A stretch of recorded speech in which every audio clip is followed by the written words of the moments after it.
you know, the Skynet of the Terminator series, I don't think will ever exist, because we are part of Skynet. You know, as it's being built in a way that we are components in that machine.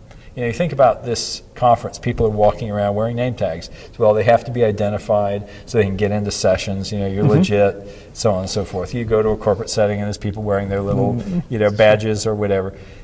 But that's not in everyday life. And, you know, if we meet again, I won't recognize you because you're wearing a name tag. I'll recognize you because I go, oh yeah, I've seen you before. And our machines are getting more like that. And in some ways, that's I finally realized this is the really simplest contrast between the semantic web, or the vision of the semantic web, and Web 2.0. Is semantic web is, you know, or RFID is, you know, things, data, whatever, wearing name tags.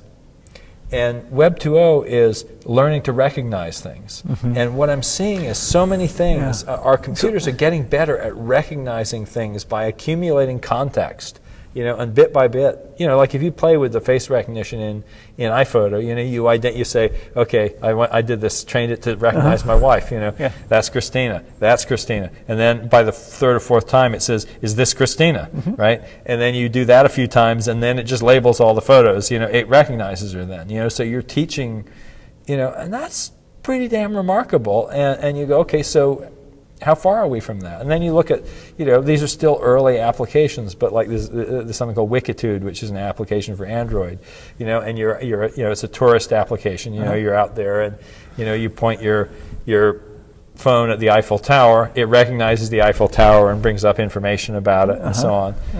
You know, we're getting to that kind of augmented reality where our computers will have senses that are as good as ours or better.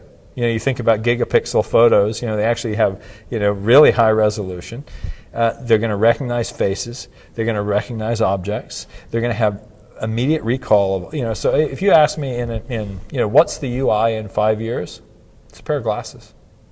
You know, I don't know if we'll be, you know, the timeline is always, but I go, why the devil did I bother getting that eye surgery, laser eye surgery, because I'll be back wearing glasses again. You go, okay, you get bone conduction for hearing, and I'm going to have some kind of little heads-up display because I'm going to look at something. You know, I'm going to walk around at a meeting, and it'll go, you know, yeah, that's Joe. You met him, you know, 3 years ago. You know, because how often do you need, you know, and that'll be, you know, and that'll be the social database. You know, it'll be my, you know, it'll be some outgrowth of Outlook plus Facebook plus whatever, you know, that will be my database of all the people I've ever met. Right. And they'll be doing that recognition, and it'll be jogging my memory. You know. Wow.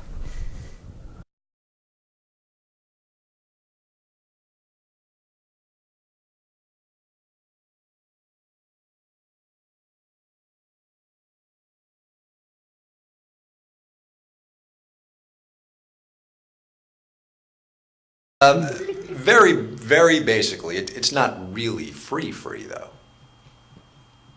Well, sometimes it is. See, this is the, you know, what I've learned about this was one little word is just how it's changed in meaning, how it twists our mind and we're drawn to it in fears in equal amounts. How it has has different meanings even today, but the big difference is 20th century free is a trick.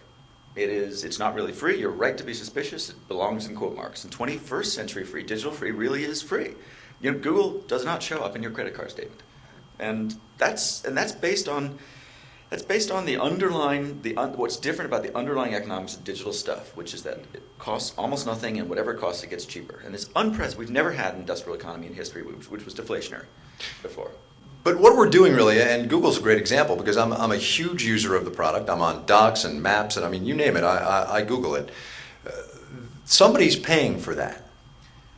Well, you know, I shouldn't have to tell a radio guy that it's possible for... You're not telling me, you're telling them. Oh, sorry.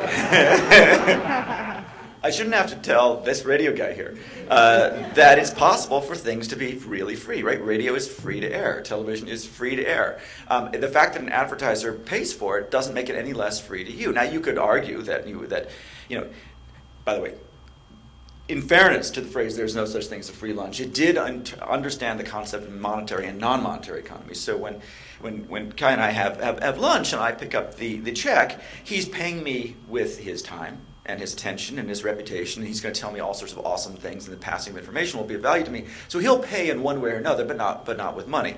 And so your radio audience will pay you in their attention and your reputation, etc. So you're right. You're absolutely right that you are paying for Google with your time and attention, etc.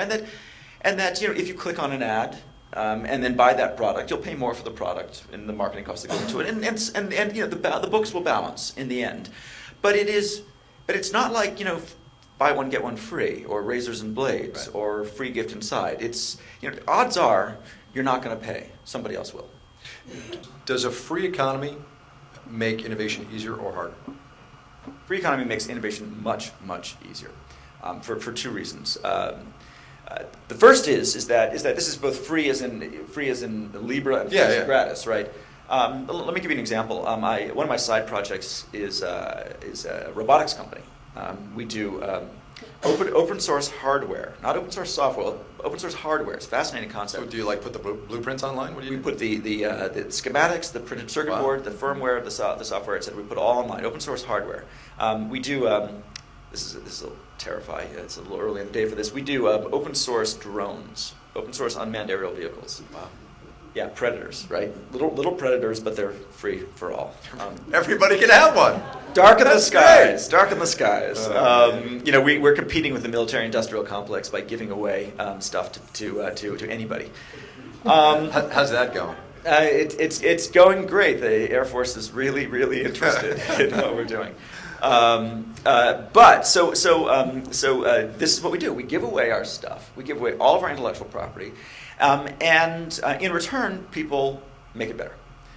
This is classic open source models, right? With many eyes, all bugs are shallow.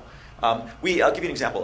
The other day we had some of our code had this bug that we had a bug in our drone code. Okay, just think about that for a second. Right, and they had a bug, and we were just busy with something else, and we couldn't fix it, and people were really hassling us, and we just opened it up. We just said, here's the code. 7 hours later, the community had fixed it. The problem is that we don't have enough time to think of all the various applications. So what's happening is that because it's open, people are like, I don't want to make a drone. I want to make a boat, or I want to make a car, or I want to make a helicopter, or I want to make a balloon, or I want to make a rocket, or whatever. And they take our code and they evolve it to suit these other markets. We're like, do what you want. Give us credit if you want. So how do we make a business out of this? How are you making money?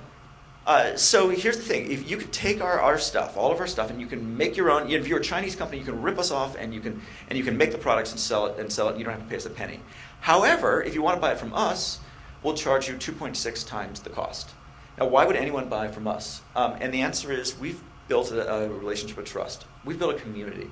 By opening our code, by being there, by building a community around this open code, people feel they understand us. They feel they want to support us. They trust where we are. That the products are what we say they are, and they pay us. They pay us 99 point whatever % of the people choose to pay us to make the product rather than make it themselves.